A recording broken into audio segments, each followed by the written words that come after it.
जय श्री श्याम स्टूडेंट्स, कैसे हैं आप सब बच्चों। आप सभी जानते हो सीएमए फाउंडेशन दिसंबर 24 के लिए मॉडल क्वेश्चन पेपर रिलीज हो चुके हैं। तो आज हम पेपर नंबर 1 का fundamental of business law and business communication का मॉडल क्वेश्चन पेपर डिस्कस करने वाले हैं।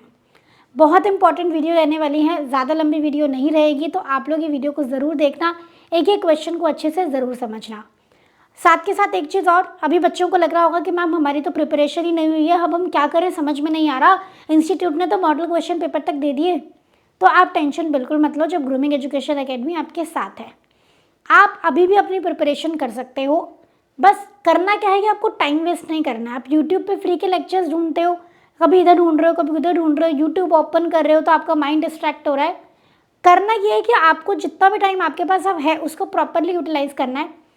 बेस्ट चीज़ अवेलेबल जो फिलहाल है आपके लिए वो है सीएमए फाउंडेशन का ओटीटी कोर्स। ओटीटी कोर्स क्यों है? क्योंकि सब्सक्रिप्शन मॉडल पे चलता है। आप 1 महीने का सब्सक्रिप्शन लोगे तो 1 महीना आप अनलिमिटेड जितना व्यूज़, जितने बार लेक्चर देखना चाहो देख सकते हो। 100% कॉन्सेप्ट्स मिलेंगे आपको, 100%। वो भी आप कितनी भी बार देखो, अनलिमिटेड व्यूज़ मिलेंगे। लाइव आपको डाउट क्लासेस मिलेंगे जहाँ आप अपने डाउट पूछ सकते हो। आपको यूट्यूब पे कंटेंट मिल जाएगा जो कि 100% नहीं होगा, पहली बात, और दूसरी बात आप डाउट नहीं पूछ पाओगे।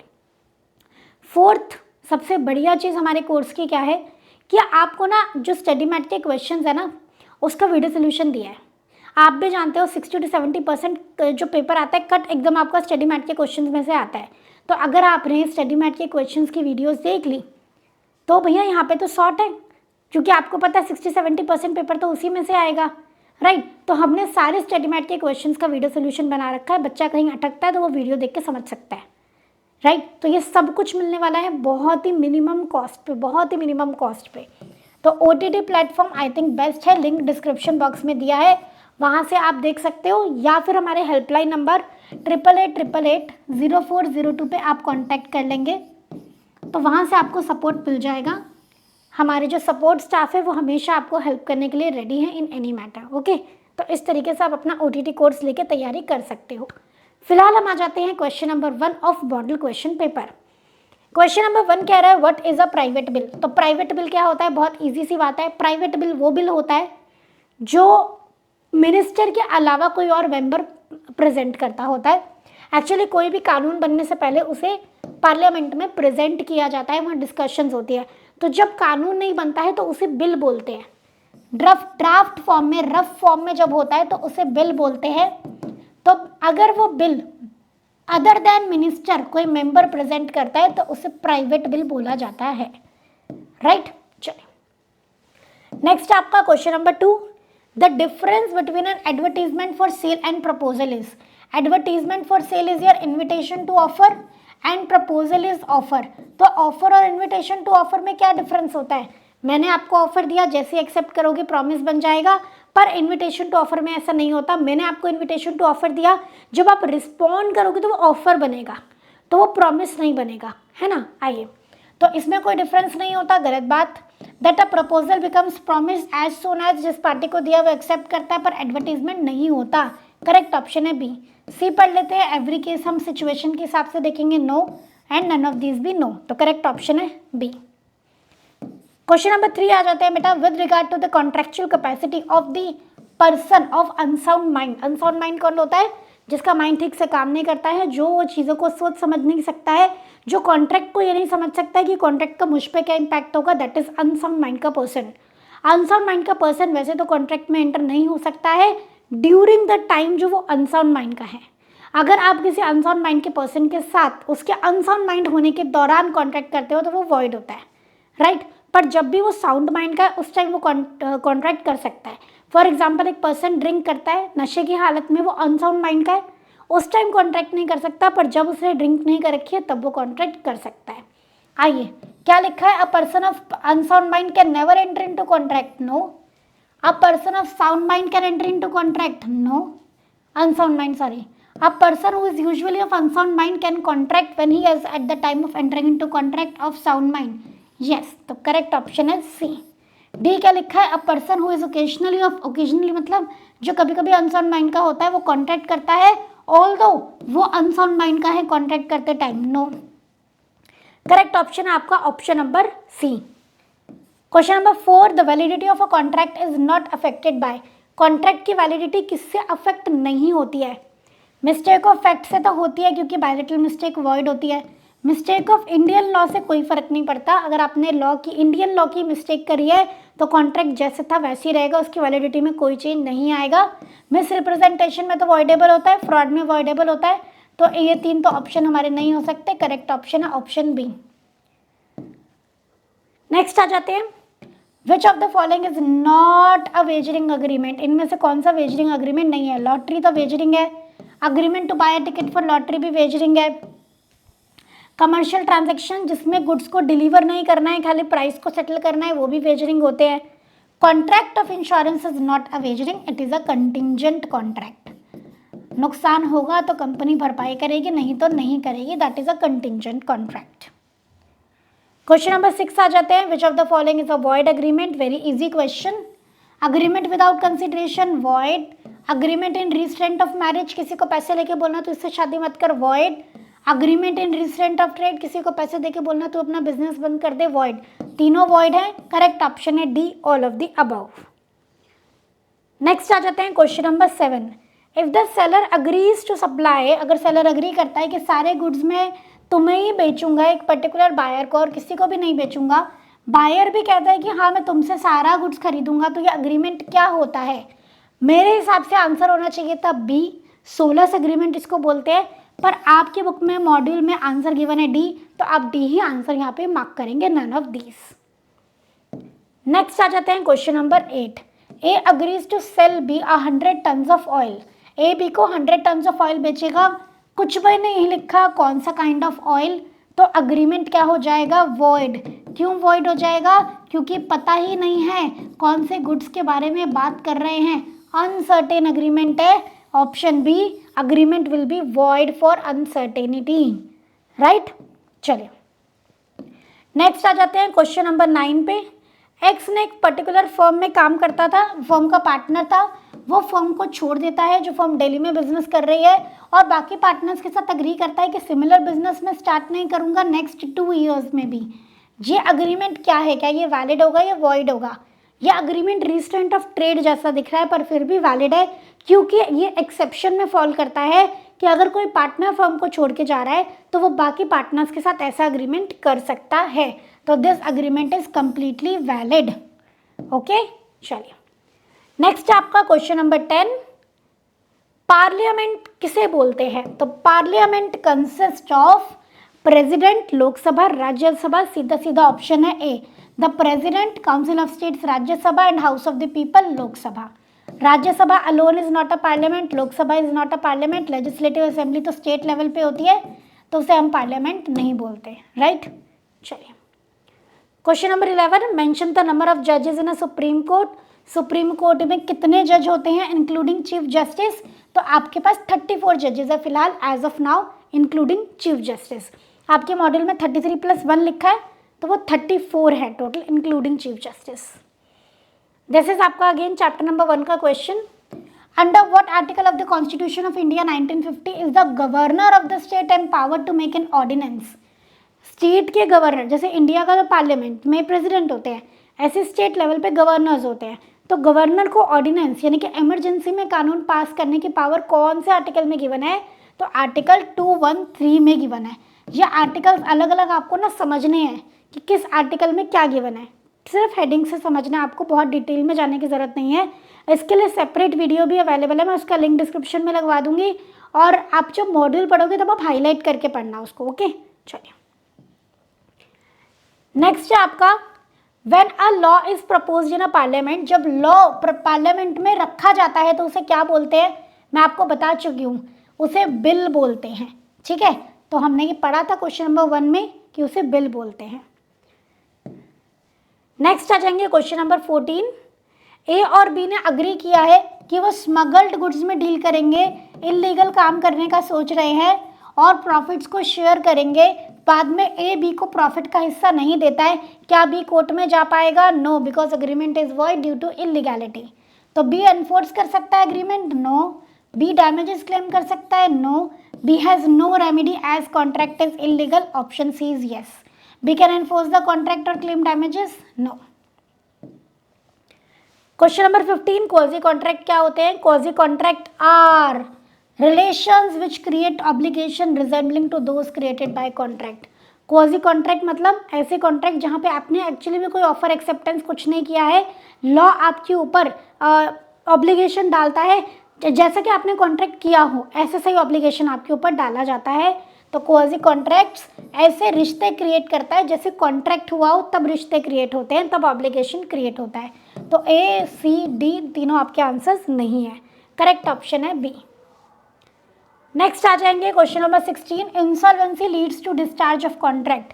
इंसॉल्वेंसी से पार्टी कॉन्ट्रैक्ट से डिस्चार्ज हो जाती है, क्यों? इम्पॉसिबिलिटी की वजह से, नो। म्यूचुअल कंसेंट की वजह से, नो। कॉन्ट्रैक्ट का ब्रीच हुआ है, नो। ऑपरेशन ऑफ लॉ में लिखा है बाय डेथ, इंसैनिटी और इंसॉल्वेंसी पार्टीज कॉन्ट्रैक्ट से डिस्चार्ज हो जाती हैं। नेक्स्ट आ जाएंगे question number 17, Nemo that Quad non habit.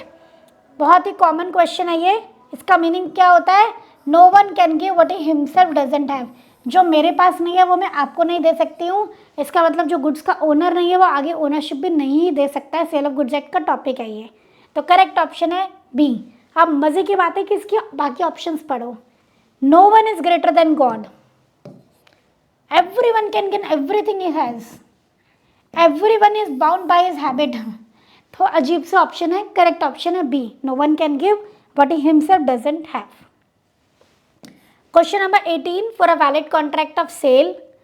Contract of sale को वैलिड करने के लिए डिलीवरी कैसे हो सकती है? एक्चुअल भी हो सकती है, सिंबॉलिक भी हो सकती है, कंस्ट्रक्टिव भी हो सकती है। तो करेक्ट ऑप्शन है D, all of the above.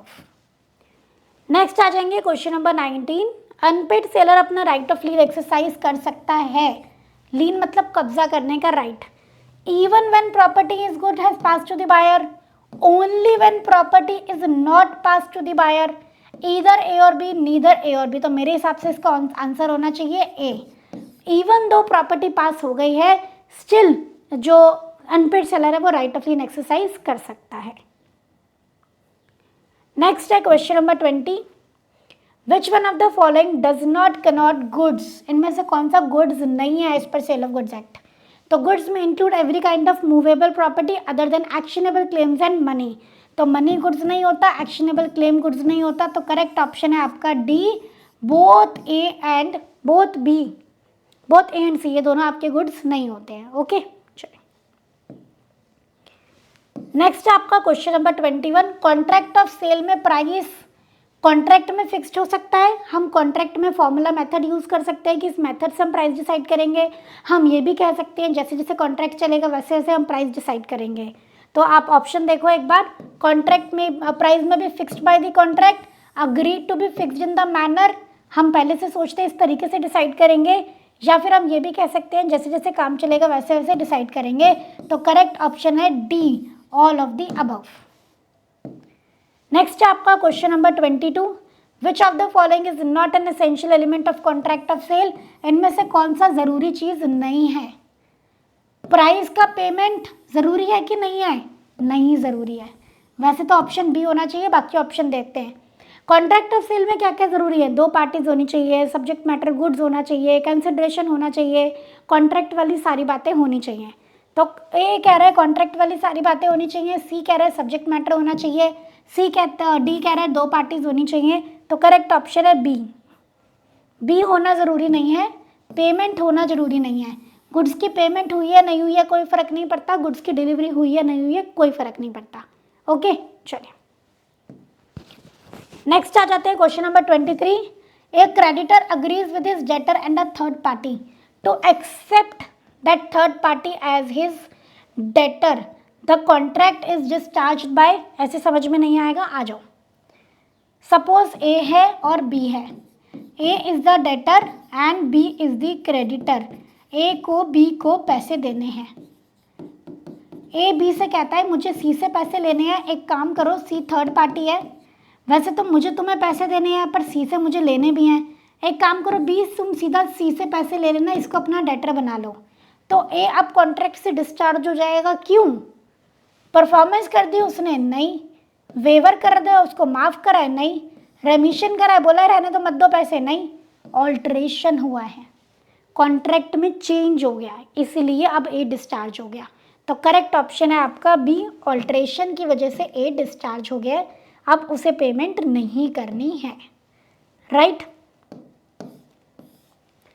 Next आ जाते हैं, what are the essential elements of a contract of sale, ये अभी अभी पढ़ा है, उसी से रिलेटेड है।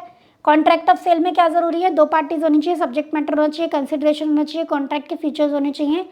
तो 2 पार्टीज होनी चाहिए, यस, सब्जेक्ट मैटर होना चाहिए, यस, करेक्ट ऑप्शन है C, both A and B. Next है question number 25, if the goods completely perish, अगर गुड्स बिल्कुल खराब हो जाते हैं कॉन्ट्रैक्ट ऑफ सेल से पहले, तो सब्जेक्ट मैटर ही डिस्ट्रॉय हो गया, कॉन्ट्रैक्ट विल बिकम वॉइड। लिख लो, सब्जेक्ट मैटर डिस्ट्रक्शन, रीजन आप लिख लेंगे। नेक्स्ट आपका question number 26, the doctrine of caveat emptor is not applicable. Caveat emptor कहता है कि बायर अगर तुम गलत गुड्स ले रहे हो तो तुम्हारी गलती है, सेलर की गलती नहीं है। पर कब ये बात अप्लाई नहीं होती, मतलब कब सेलर की गलती मानी जाती है, अगर सेलर ने फ्रॉड कराया तो सेलर की गलती है, बायर ने सेलर की स्किल्स पर रिलाई कराता है कि भैया आप ही बढ़िया से सामान दिखाओ, तब सेलर गलत सामान दिखाता है, सेलर की गलती है। अगर सेलर ने अपने बिजनेस के नाम से सामान बेचा है तब भी सेलर की गलती है, उसमें क्या ही फर्क पड़ता है। तो कब सेलर की गलती नहीं होती है, अगर बायर ने पेटेंट नेम देख के, ब्रांड नेम देख के सामान खरीदा है तो, राइट। तो अगर ब्रांड नेम देख के बायर ने सामान खरीदा है तो फिर बायर अगर गलत सामान खरीद रहे हो तुम्हारी खुद की गलती है, ठीक है। चलिए नेक्स्ट है आपका क्वेश्चन नंबर 27, वीरू ने अग्री किया है कि वो क्रॉप ऑफ राइस खरीदेगी जो वाई के खेतों में होगी, जो खेत पंजाब में है, प्राइस रहेगा 2000 रुपीज़ पर 100 kg। ये कौन सी डील है, ये अग्रीमेंट टू सेल है मैडम, और फ्यूचर गुड्स की, तो ये अग्रीमेंट टू सेल है for future goods, correct option है सी। सीधा सीधा हमें पता लग रहा है, प्रेजेंट गुड्स नहीं है, कॉन्ट्रैक्ट ऑफ सेल नहीं है, नन ऑफ दीज भी नहीं है, ठीक है। नेक्स्ट आ जाते हैं question number 28, hire purchaser of the goods. Hire purchaser कौन होता है, जो गुड्स को बेसिकली इंस्टॉलमेंट सिस्टम पे गुड्स लेता है, बट प्रॉब्लम यहाँ पे ये होती है कि जब तक लास्ट इंस्टॉलमेंट पे नहीं करते आप मालिक नहीं बन सकते, और आप बीच में चाहो तो कॉन्ट्रैक्ट तोड़ भी सकते हो, हायर परचेजर भी कॉन्ट्रैक्ट तोड़ सकते हो, और हायर वेंडर जिसके एक्चुअली के गुड्स है वो भी कॉन्ट्रैक्ट को तोड़ सकता है। तो hire purchaser of the goods can resell the goods, no, can not use the goods, no, उसे यूज गुड्स तो यूज करने का राइट होता ही है ना। तो जो हायर परचेजर होता है उसके पास ऑप्शन होता है कि वो गुड्स को वापस भी कर सकता है या लास्ट तक सारी इंस्टॉलमेंट पे करके गुड्स को खरीद भी सकता है। तो करेक्ट ऑप्शन है सी, वेरी गुड क्वेश्चन, ठीक है, ऑप्शंस काफ़ी अच्छे थे इसमें। नेक्स्ट है question number 29, there are dash modes of delivery. कितने तरीके की डिलीवरी होती है, क्वेश्चन में आया था, वहाँ मैंने इसलिए एक्सप्लेन नहीं किया था। कितने टाइप की डिलीवरी होती है, 3, actual, constructive, symbolic. Actual delivery, actually सामान डिलीवर करना बायर को या बायर के एजेंट को। सिंबॉलिक डिलीवरी, सिंबल देना, टोकन देना, जैसे वेयर हाउस की चाबी दे देना, गाड़ी की चाबी दे देना, घर के पेपर दे देना, that is symbolic delivery. Constructive delivery, goods को बिना हिलाए गुड्स की डिलीवरी कर देना, मतलब अगर ए का सामान बी के गोडाउन में पड़ा है तो ए बी को बोलेगा सी को सामान डिलीवर कर देना, बी सी को बोलेगा ठीक है सामान ले लेना, हो गई कंस्ट्रक्टिव डिलीवरी, ठीक है। तो अब सीधा अब ए का सामान सी के पास चला गया है बिना सामान को मूव करे। तो 3 तरीके की डिलीवरी होती है, actual, constructive and symbolic, okay. तो 2, 4, 5 is not the correct option. Next आपका क्वेश्चन नंबर 30, क्वेश्चन नंबर 30 कह रहा है right of stoppage in transit में be exercise by the unpaid seller. Unpaid seller कौन होता है, जिसको पेमेंट नहीं मिली है। तो अगर कोई सेलर अनपेड है और रास्ते में गुड्स अभी बायर तक नहीं पहुंच रहे हैं तो अनपेड सेलर अपने गुड्स को वापस मंगा सकता है अगर बायर इंसॉल्वेंट हो जाता है तो। इसे हम कहते हैं right of stoppage in transit. Stoppage in transit कैसे करोगे, सोचो, आपका सामान जा रहा है ट्रक में, कैसे रुकाओगे, या तो खुद जाओगे या फ़ोन करोगे, है ना, दोनों में से एक तरीका है। आ जाओ। Taking actual possession of the goods, yes. Giving notice of his claim to carrier और बेली, जिसके पास गुड्स है ट्रक वाले को, हाँ। तो करेक्ट ऑप्शन है सी, या ए या बी, दोनों में से किसी भी तरीके से आप स्टॉपेज इन ट्रांजिट कर सकते हो, राइट। नेक्स्ट आपका क्वेश्चन नंबर 31, डिलीवरी ऑफ की ऑफ अ गोडाउन। गोडाउन की चाबी आपने दे दी तो ये कौन सी डिलीवरी होती है, मैंने आपको अभी बताया था एक क्वेश्चन में, इसको हम सिंबॉलिक डिलीवरी कहते हैं। की इज अ सिंबल, तो this is symbolic delivery. Next है आपका क्वेश्चन नंबर 32।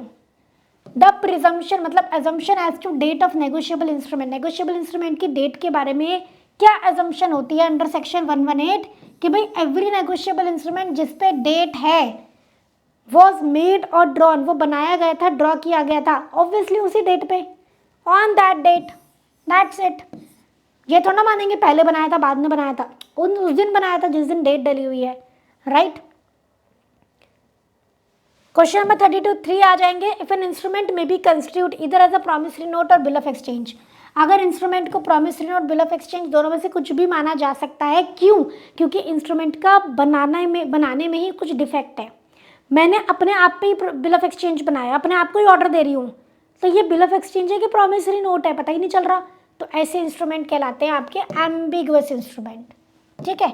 बाकी कोई ऑप्शन करेक्ट नहीं है, B is the ambiguous instrument, सीधा सीधा। चलिए question number 34। Bill of exchange contains, bill of exchange में क्या होता है? Bill of exchange contains an unconditional order.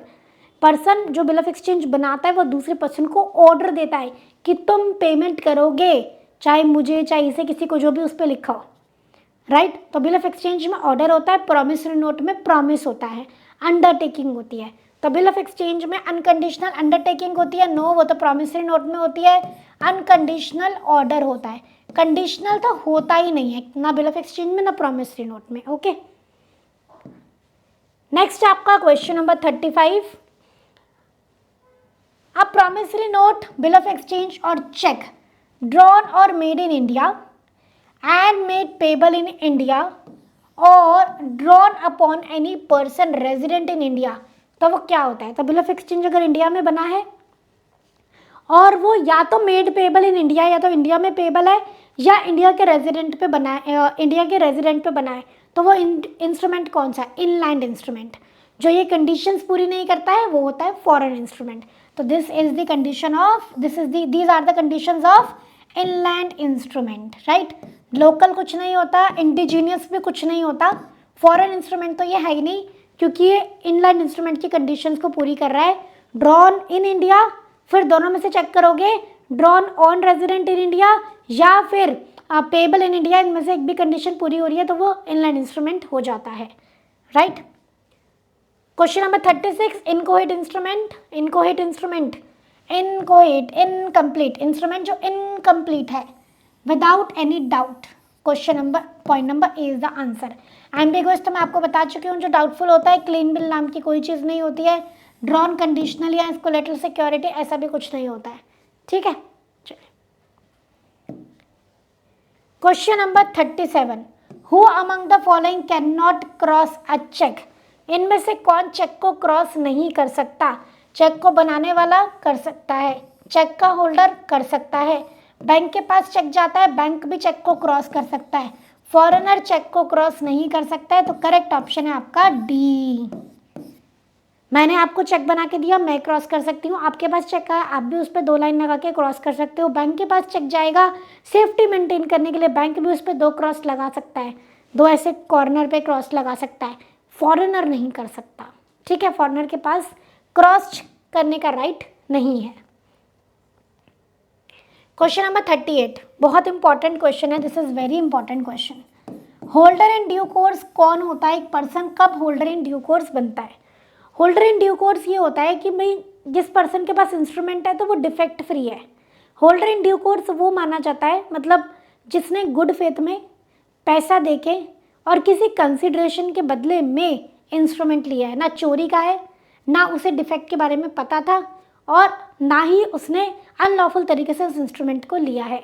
तो basically holder in due course वो होता है जिसने गुड फेथ में इंस्ट्रूमेंट लिया है, फॉर वैल्यू किसी चीज़ के बदले में लिया है और बिफोर मैच्योरिटी लिया है, मैच्योरिटी डेट से पहले पहले उसके पास इंस्ट्रूमेंट आ गया, तो ये सारी कंडीशंस पूरी करके वो होल्डर इन ड्यू कोर्स बन जाता है। तो ऑप्शन है डी बेसिकली, ओके। चलिए क्वेश्चन नंबर 39।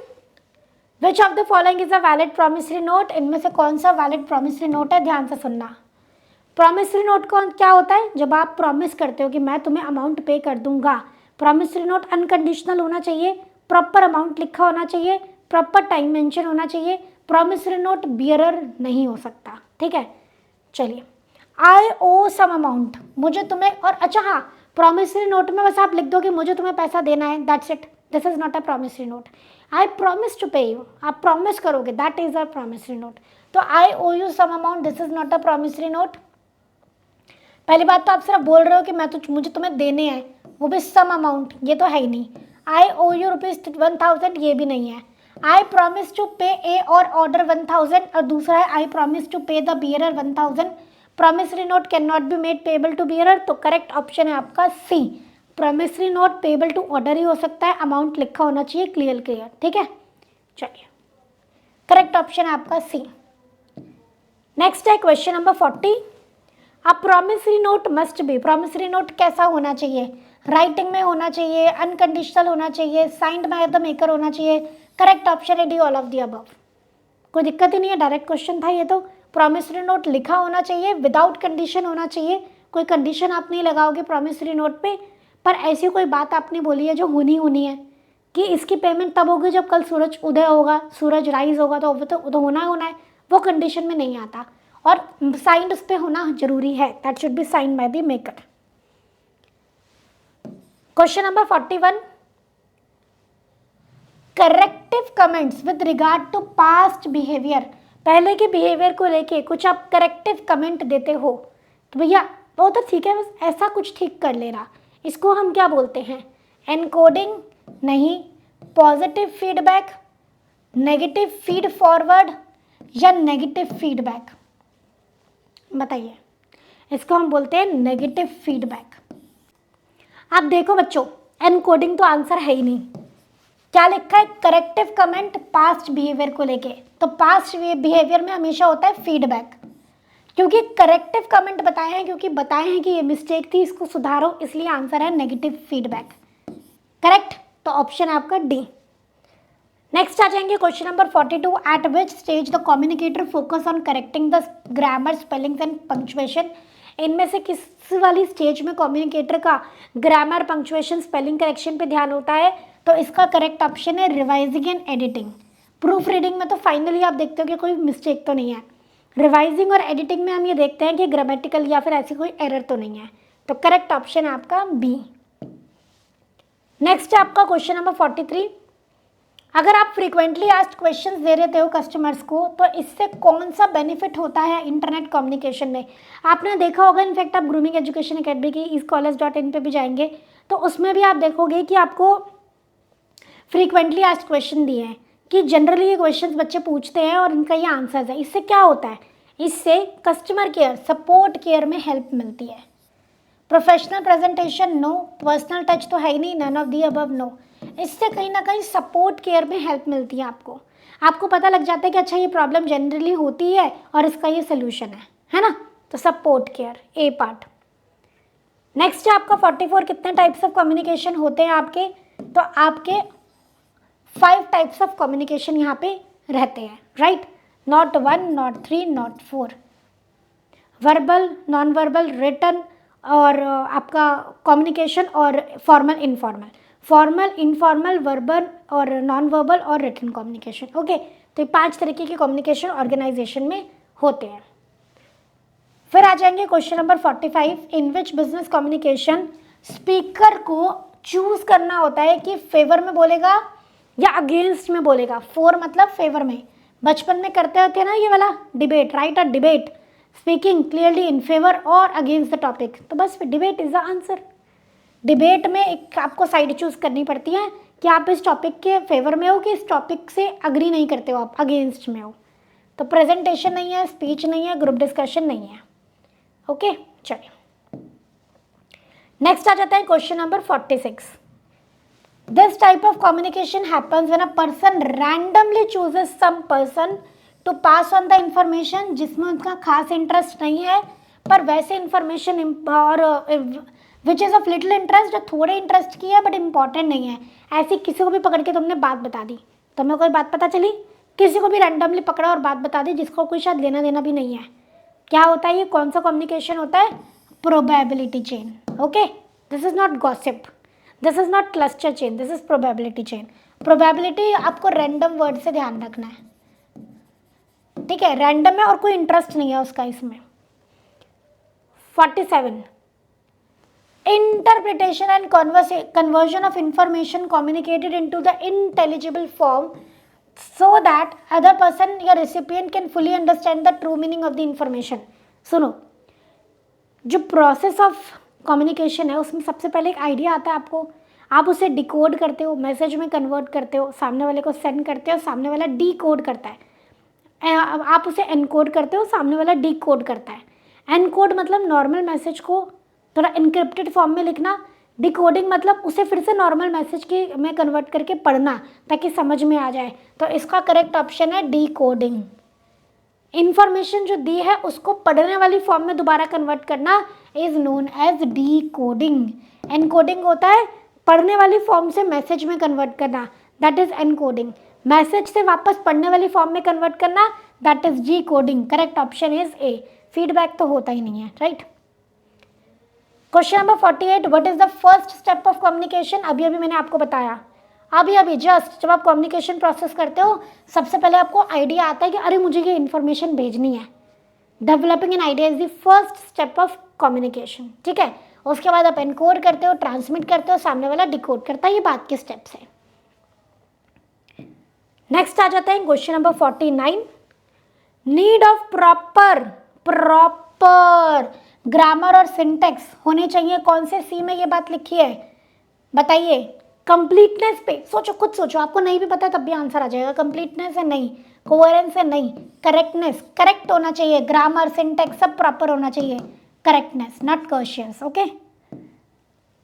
क्वेश्चन नंबर 50, ये भी आपके सी से रिलेटेड है। Which of the following is not one of the 8 C's of communication. तो basically 8 C's of communication, process of communication, ये दोनों चीज़ें बहुत इंपॉर्टेंट है। इनमें से कौन सा 8 C's ऑफ कम्युनिकेशन में नहीं आता। कंसाइजनेस आता है, कंसिडरेट आता है, कंक्रीटनेस आता है, क्यूरियसनेस नहीं आता है, right. Again I am repeating, अगर आपको कॉन्सेप्चुअल क्लैरिटी नहीं है, आप चाहते हो कि मेरे को सिलेबस कंप्लीट करना बाकी है, तो बेटा OTT इज़ द बेस्ट। कोई भी अगर आपको इंक्वायरी करनी है, you can call on the number 8888880402 या व्हाट्सएप भी कर सकते हो, आपको रिस्पॉन्स मिल जाएगा। जैसा आपको कंफर्टेबल लगे आप वैसा कर लेना, राइट। तो कॉल आप करोगे तो यूजुअली बिजनेस आवर्स में ही करोगे, लेकिन व्हाट्सएप आप कभी भी कर सकते हो। तो आप इस नंबर पे व्हाट्सएप छोड़ देना, आपको अपने आप से रिप्लाई आ जाएगा। और OTT is the best thing आज के टाइम में बच्चों के लिए, बहुत ही अफोर्डेबल और बहुत ही प्रैक्टिकल। मतलब आपको कम टाइम में अगर प्रिपरेशन करनी है without distraction, OTT is the best, ठीक है। बाकी किसी भी तरीके की कोई इंक्वायरी है तो यहाँ पे आप बात कर सकते हैं। अदरवाइज़ आप लोग कैसी लगी वीडियो ये कमेंट में मुझे ज़रूर बताना। तो यहाँ पे आपके मॉडल क्वेश्चन पेपर कंप्लीट होता है। पता ही नहीं चला है कि ऑल 50 क्वेश्चन हमने कब में कर लिए। 50 क्वेश्चन डन है। तो आप देख रहे हो कि अगर कॉन्सेप्ट क्लैरिटी होती है तो 50 क्वेश्चन करने में कोई बहुत ज़्यादा टाइम नहीं लगता है, राइट। तो कॉन्सेप्ट क्लैरिटी पे फोकस करिए। मॉड्यूल्स अपडेट हुए हैं, अपडेटेड मॉड्यूल्स के सारे क्वेश्चंस आपको करने हैं सारे। इस बार चांसेस बहुत हाई हैं कि नॉर्मली 60-70% पेपर आपके मॉडल में से आता है। इस बार ज़्यादा क्वेश्चंस आपके डायरेक्ट बैक क्वेश्चंस में से आए, फिल इन द ब्लैंक्स में से आए। तो मॉड्यूल के सारे क्वेश्चंस बहुत अच्छे से करने हैं आपको, क्लियर। तो यहाँ पे मॉडल क्वेश्चन पेपर की डिस्कशन कंप्लीट होती है। आपको ऐसे ही बाकी सब्जेक्ट्स के भी मॉडल क्वेश्चन पेपर हमारे चैनल पर मिल जाएंगे। फिलहाल आपके लिए लॉ का पेपर है, आप इसको अच्छे से पढ़ेंगे और बाकी सारे जो आपके क्वेश्चन पेपर्स हैं उनको भी प्रॉपरली सॉल्व करेंगे और उनके वीडियो सॉल्यूशंस भी ज़रूर देखेंगे, ताकि किसी भी क्वेश्चन में अगर आपको कोई प्रॉब्लम है आप उसको वहीं के वहीं पे समझ सको। क्लियर बच्चों। तो आज की वीडियो ही एंड करते हैं, मिलते हैं नेक्स्ट वीडियो में। Thank you so much. जय श्री श्याम।